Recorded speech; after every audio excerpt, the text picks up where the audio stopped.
In everyday life, you meet dozens of smells or aromas, and they mean next to nothing. But occasionally, suddenly, out of the blue, there's a smell, and your mind races back to a previous experience, a mood, an occasion, an event, or a person. And that's a conditioned response you can do nothing about. But with it floods back the same emotions of the same event.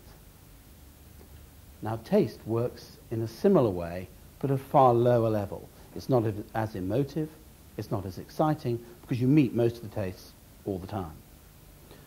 But taste is interesting in that it is a learnt skill. When you're a small child, you're sitting there, and all the adults around you are grinning as you're offered the latest morsel. If they're all happy, you figure, it's a nice taste, I'm going to enjoy this. If there are stern faces suggesting, this is good for you, then bad luck, it's Brussels sprouts. You're not going to enjoy it. So people, as they grow older, learn what tastes are thought in that society to be good or bad. But the thing is, it changes by society, as you'd expect. In different countries, people have different views on what is nice and what isn't. And also, it changes with different age cohorts. So the youngsters in one decade may have quite a different view to that in others. For instance, the current teenagers tend to be eating very similar food in certain areas across the whole planet. And that means you're going to get a taste palette that moves closer together.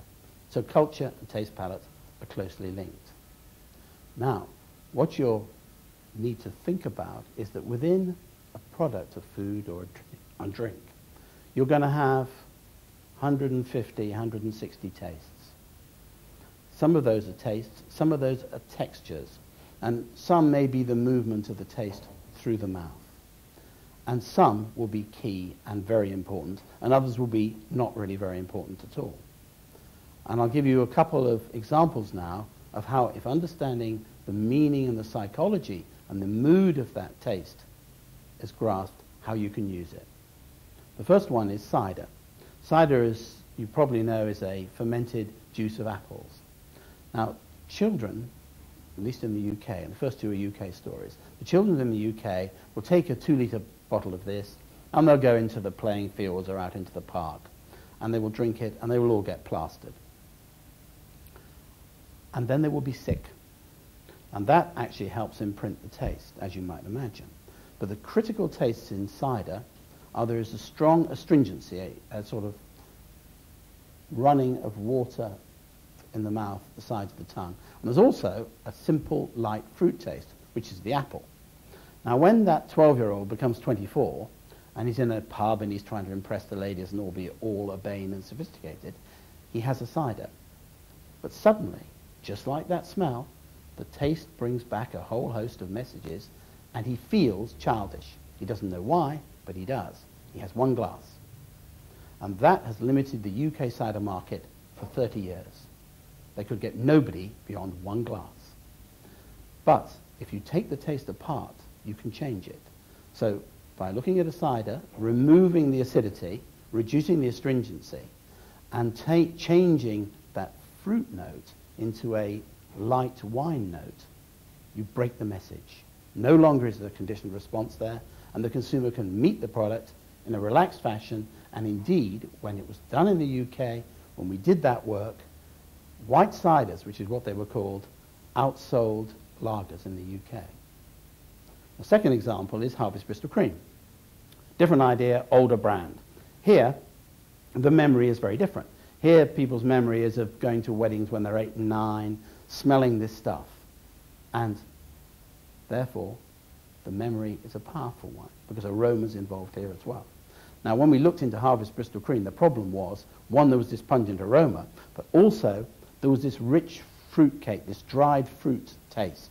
And that dried fruit taste and the aroma together signaled old people, aunts, uncles, their last generation.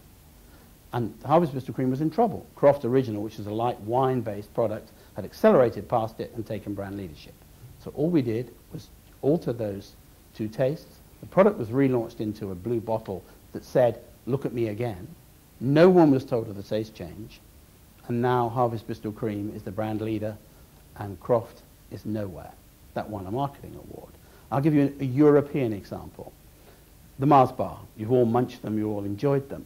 But what's very interesting is that within Mars there are a number of negative messages, and I shouldn't go too far here, but the rear-end sweetness of Mars inhibits people's usage. They take a mouthful, they feel it's very sweet, they think there are 1 million calories here, I can't eat it, and they stop halfway through. And the quickest way to lose brand usage is people don't finish the product. So there, you can make a change, and we have done that change across Europe, and lo and behold, things are getting better, people are starting to realize and have permission to drink, eat. Now the last example is closer, I think, to the situation we're in, and that is there's a butter from Denmark, and the Danes amongst you will know, Lurpak. And it was selling in the UK pretty well, but it was basically pushed into the northern half of the country by Anchor from New Zealand, which is a very different sort of product.